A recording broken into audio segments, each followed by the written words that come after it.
Hello and welcome. You're listening to Leveraging Thought Leadership.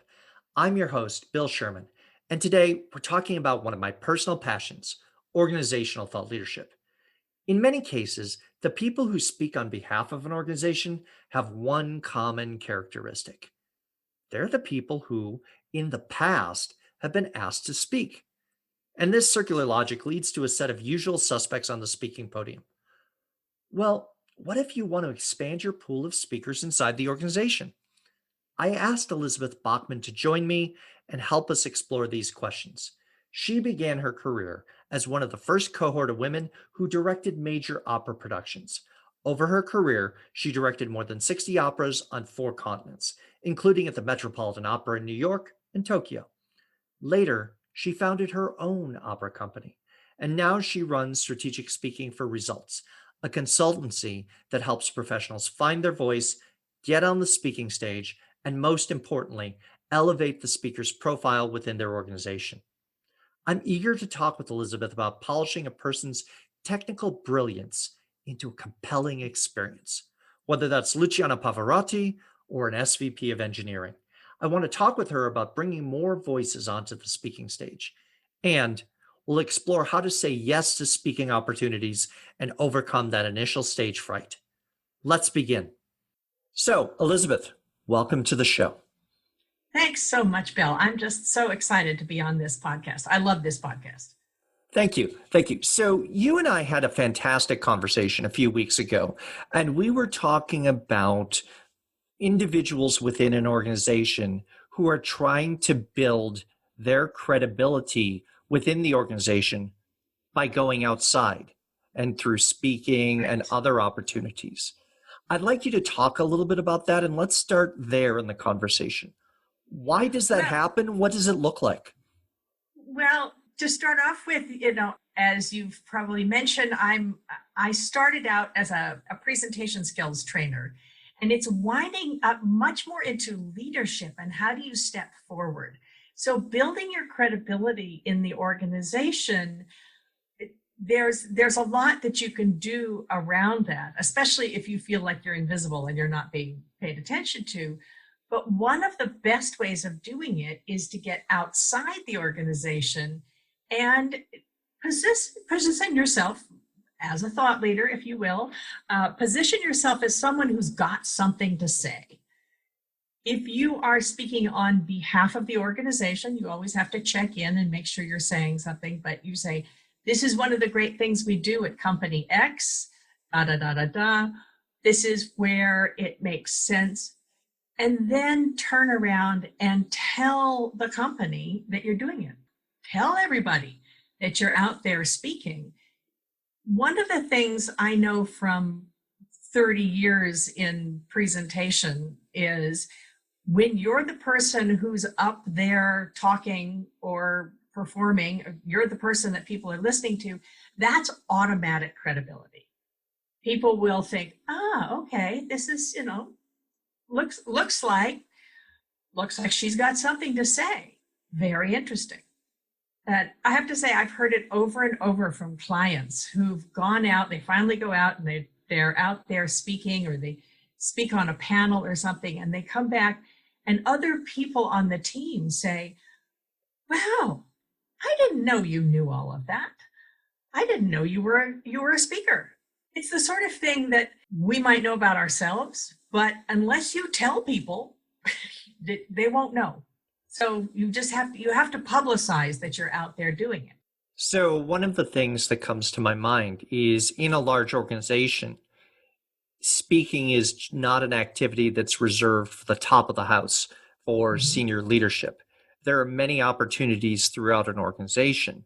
And so, from a thought leadership perspective, a head of thought leadership should be looking at who are the people who should be going out today and speaking on topics, and then look at the next layer below.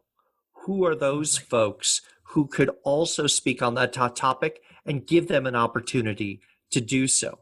And you touched on something that I think is incredibly important. If you don't raise your hand, if you're not out there making an attempt, you don't get visibility within your organization for your expertise. Yeah, yeah. And too many people sit behind their computers and they do a great job and they think if I do a good job, I will be recognized. I don't know. I don't know about you, but I wasted years waiting to be recognized for the good job I was doing because my mother said, good girls don't brag.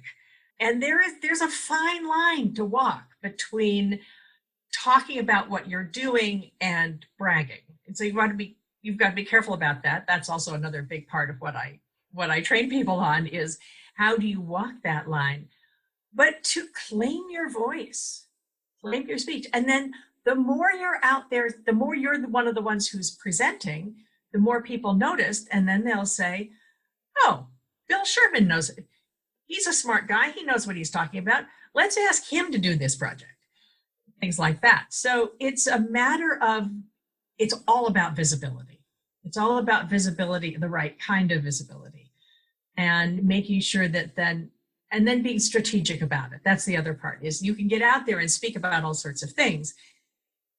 Being strategic about where is it going to take you is a huge part of the work that I do with leaders. So say a little bit more about that in terms of helping someone find their voice and then also get out and find those initial speaking opportunities. Give us a sense of, how that process goes. Well, you've got to be comfortable with presenting in the first place. So if you've never been the one who's part of the presentation within your company, then ask to present a piece of it. Ask to be part of it. The more you practice, the better. Really, stage fright is always worse the first time. The first time is probably going to be your worst presentation, and then it's done. So you get past it. This is the sort of thing that the more you do it, the easier it gets. The more you do it, the easier it gets. If you don't have opportunities, Toastmasters is a really great way to get that basic fundamental comfort with presenting on stage. What I do is the next step, or 2 or 3 steps beyond Toastmasters, which is to help people then say, I have an opportunity to speak. What do I want to say? How do I want to position myself? I want to be known as the person who XYZ. So, for instance, my client, Greg, he's a lawyer. He's a lawyer. He's an expert in employment law, and he was terrified of speaking. But one of the things he had to do was he had to explain the changes in employment law to the firm's clients. And it was boring. And it was, boring. He knew they were going to be tuning out, but they needed to know it. And so he and I worked together on making his speeches interesting and compelling and funny. After he'd done the first few, it was such a success that his boss said, yeah, well, we're going to present this to all the clients. And then they said, you're a really good speaker. I think we're going to send you out on some of the prospecting calls. And he called me up and he said, oh my God, I have to speak outside the company. How do I do this? But because we had worked out what he was going to say, all we really needed to do was tweak it a little bit so that it then became a sales presentation. And within 6 months, he was promoted and he was bringing in 50% more business. So that's the sort of thing that coming from nowhere, from someone who really, really hid behind his computer monitor out to being a confident speaker, it's just practice and knowing where you want to go. One of the things, my business is called Strategic Speaking for Results, because I'm always after, if you're going to give a speech, what result do you want? What action do you want them to take? Even if the action is to think, oh, wow, I didn't know she knew that. Interesting. So let me jump in here for a moment. And you've talked a little bit about overcoming stage fright, and that technical brilliance alone doesn't get you on stage. It doesn't get you the opportunity. And from the language alone, there's echoes of part of a previous career that you've had in terms of doing work in opera and directing productions with Luciano Pavarotti, for example. Hmm. And so if we think about it from a musical perspective, musical skill as a singer alone doesn't get you to the Met, right? And Absolutely. Yeah. so I think there's a seam there. Draw a little bit of the connective tissue between your earlier work in opera and theater and what you do now in Uh, terms of I- evoking the best performance, like a director, right? yes, I'm a director. So I was never an opera singer. I started as an actor when I was 5 years old, and my mom said I was the best goddamn bunny rabbit to ever grace the stage of the Hillside School. And I was hooked. I said, okay, I'm going to be a famous actress on Broadway. But it turned out I was actually a better director than I was an actor. I'm an oldest child, so I tend to be a little bit bossy. And so I discovered that directing and shaping the way the audience appreciated and took in what the performer was sending them, what the performer was doing, that was what got me really interested. And that's the same thing with speaking is who are you speaking to? What do they care about? And how can you phrase what you are saying in a way that they can take it in? And it's rule number one is it's all about the listener. So it doesn't mean that you're changing your point or that you're changing what you're going to say as much as changing the way you say it. So that for instance, if you're talking to a group of heart-based female entrepreneurs, you're going to talk about the mission and the heart-based part of your business. If you're talking to a group of CFOs, you're going to talk about the ROI and the numbers. Might be more or less the same speech or the same ideas, but you'll be tailoring what you're going to say to the listeners. So that's part of the strategy. That's part of what are the results that you want to get. When it comes to making a name for yourself by speaking outside the company, one of the things is to figure out what is it that you're really good at, and what is it that you're really good at that maybe people don't know, people don't understand. Sometimes it's about explaining something that people ought to know, like Greg, the employment lawyer. What is it that you really want to say that's not being said, or where your perspective is important? One of the things that you can do, and actually one of the things you can do if you don't know what your themes are, is I give my clients permission to complain briefly. Just get together with a friend, uncork a bottle of wine, sit around and talk about what are you annoyed about? What are your pet peeves in your company, in your industry? And then what could we do with them? What should we do instead? And use that as the sand that will create the pearl that becomes your topic, your speech. If you are enjoying this episode of Leveraging Thought Leadership, please make sure to subscribe. If you'd like to help spread the word about the podcast, please leave a 5-star review and share it with your friends. We are available on Apple Podcast, Spotify, and all major platforms, as well as at leveragingthoughtleadership.com.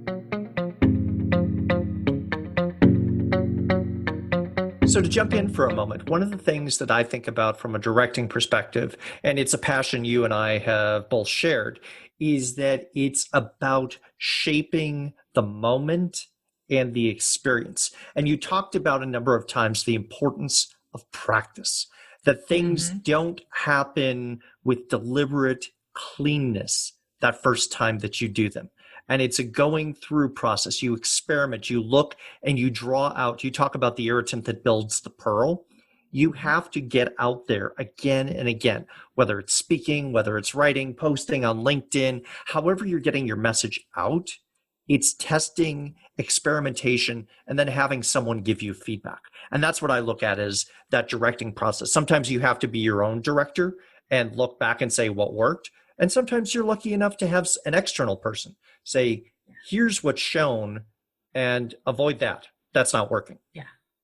Well, and having somebody else with fresh eyes Yes. watch you and give you feedback, informed feedback, I will say, because you want someone who really knows what they're doing. Often somebody might go to do a speech somewhere and people come up and they say, that was great, that was great. And what they're really saying is, that was great. I would never have the nerve to get up there. You know, they're talking from their own stage fright, if you will. Whereas someone who actually knows their business will give you the feedback to say, this was great. Let's just polish this other bit a little bit. We all have ones where we do a terrible job. That's, those will come along from time to time. And that's a reminder, And that's human. That's human. Yeah. It's like the time that you find yourself going a little too fast and maybe you get a speeding ticket. That I figure that those are the warnings that make us go, okay, wait, stop, start over, and be careful, pay attention, that sort of thing.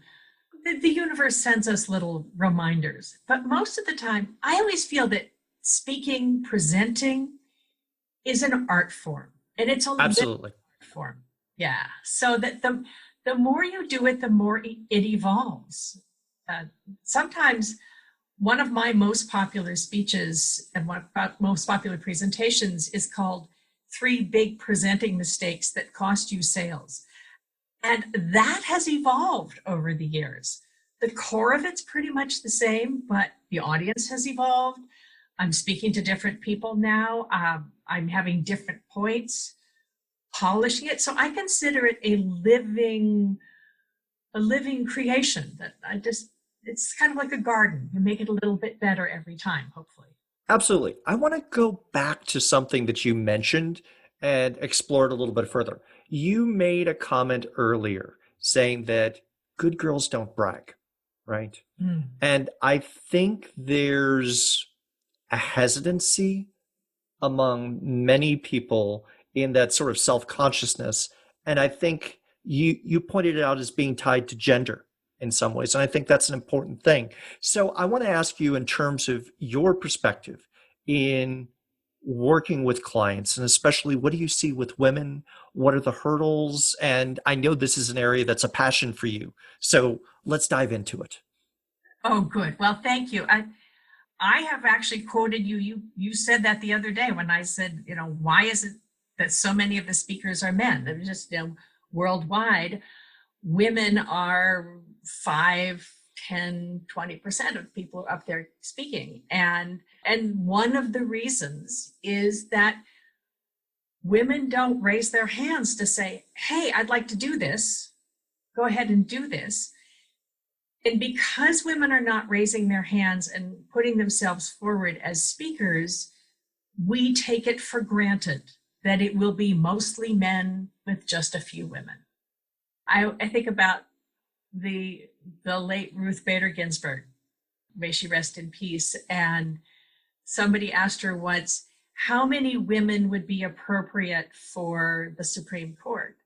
And she said, well, we had 9 men for 200 years. 9 would be good. And, you take it for granted that it's mostly men, and then you have a few women in there. We're a long way from gender parity, but the more women are out there speaking, the more they raise their hands, the more they're showing that it's possible, the more they're getting people used to the idea that it should be more or less 50-50. And this goes for minorities as well. If you are, I work with minorities. I do a lot of work with minority supplier diversity councils. There are certain things that are gender-based, certain challenges that seem to be gender-based, and certain challenges that seem to be based on racial stereotypes and whatever. Most of what I do are the gender-based challenges, just because that's what I lived. I was a woman in a man's business. When I was coming up first as an opera director, I was one of the first three or four. I wasn't the first. I have to knock down that wall, but I was part of the wave that followed the first ones, where it was still unusual to have a female director. And the local paper would say, so what's it like as a woman doing this? And, it would be different. It So, took a oh, lot of please. work to get me out there. And I had to get past the good girls don't brag to put myself out there. Sometimes it was putting on an act. To tell you, So let's pause for a moment and imagine you're having a conversation with someone who has that voice inside her head that says, good girls don't brag, or whatever advice she got from her mother. What advice would you offer on how to overcome that, to find your voice and get into speaking? Maybe a tip or two? Okay, one of the tips is find allies. Find people who can help you reflect your glory back to what you do. No one should ever have to write their own story because we're too close. As the old saying goes, you can't see the label when you're inside the bottle. If you're writing your story, get somebody else to say, yeah, but you created an opera company. That's huge. You should mention that. And women, young women, girls particularly, are trained to be nice. They're trained to please. It probably comes from animal instinct, where the smaller and weaker person had to please the larger, stronger person. We don't necessarily need those instincts. We should recognize those instincts and then figure out how to lead in a feminine way. Feminine leadership, there's a lot written about it. Or if anybody who's listening would, you can always just call me up and ask. The thing is to try. And to try, if you don't succeed the first time, it's not the end of the world. Doesn't mean that you're a bad person. And part of the social training for girls and young women is you have to do it perfectly every time, because if you fail, it's a problem for everybody. But actually, if you don't get accepted the first time you apply to speak, apply to the next one and the next one. The barriers for not raising your hand are mostly internal. So get yourself a group of allies, get yourself friends, living mirrors, if you will, someone who can be a living mirror to you and say, you are amazing, go for it. And then push you until you do. If I extrapolate from that and build on it, I think having allies and seeking allies is a good thing. The piece that I would layer on is if you're in a role of leadership, whether you're a head of thought leadership for your organization, it is your responsibility to find and elevate voices. Find those who do know things, that are smart, have something to say, and be that ally. Encourage them to take that first step and be ready to support if there's a stumble and a skinned knee along the way. You have to be willing to say, it's important that your voice be heard. And I think what we see is if you ask a man more often than not, hey, will you do this speaking event or a podcast guest? It's very easy and to get a man to raise their hand and say, yeah, sure, I'll do it. With women, be willing to ask a couple of times and show that you are serious rather than just being courteous. If you want them to step up, be persistent. Actually, part of the social training is to, even if as a young woman, if you'd like to, it's kind of expected that you say, oh no, it's okay, someone else can do that better, and is to say no the first couple of times. It's part of what girls get taught. So it's old programming. being a mentor as a leader, if you could be a mentor and a shield for someone as especially as a young woman is finding her feet and helping her figure out where she's supposed to go. Once she's done it a couple of times, then, oh, okay, I can do that. Not a problem. I can move Mhm. forward. It's that hurdle of the first couple of ones that is always the tricky part. So one of the examples that I know from this is senior exec who tapped someone on her team and said, "Hey, there's a speaking event coming up. I'm not going to be able to do it. I need you to do it." Right. Mm-hmm. And so the woman who was asked sort of got a little tension in the throat and said, "Okay, you're trusting me to do this? Absolutely. Go do it." "Well, what if I do it wrong?" "Well, then we clean it up if we need to." But that Mm-hmm. trust and say, "I'm sending you in my place," and I think is a powerful tool. And I would encourage folks who do get speaking opportunities to think about which ones can you hand off to others within your organization. Absolutely. Absolutely. Yeah. One of the reasons why there aren't all that many women in high level positions is because the pipeline hasn't been worked on. I mean, Mm-hmm. that's a huge conversation about how do you cultivate the younger ones, the minority hires, the people who are minorities or women.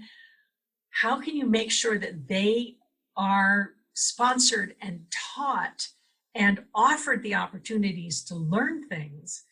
And being out there speaking is one of the things people need to learn. And speaking Absolutely. And celebrated for doing tool in so. business. Yeah, Yeah. yeah. It is a crucial tool in business. As we come to the end of this conversation, Elizabeth, I want to close by asking you a question. You've worked with a number of people who have that inner critic inside of their head. And we've talked a little bit about that in the call. You've also directed world-class opera performers.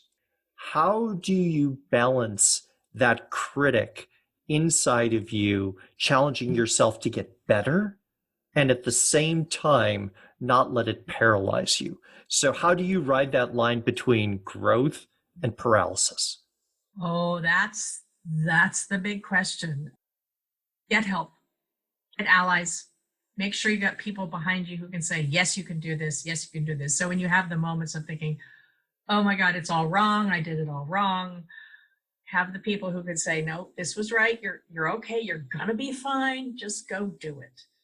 And actually, there's an exercise that somebody taught me years ago, and I have used very often, is if you think of the inner critic, sort of a picture of it, mine kind of looks like a combination like Oscar the Grouch from Sesame Street. And sometimes he looks like my second grade teacher. But the inner That's a critic. scary mashup.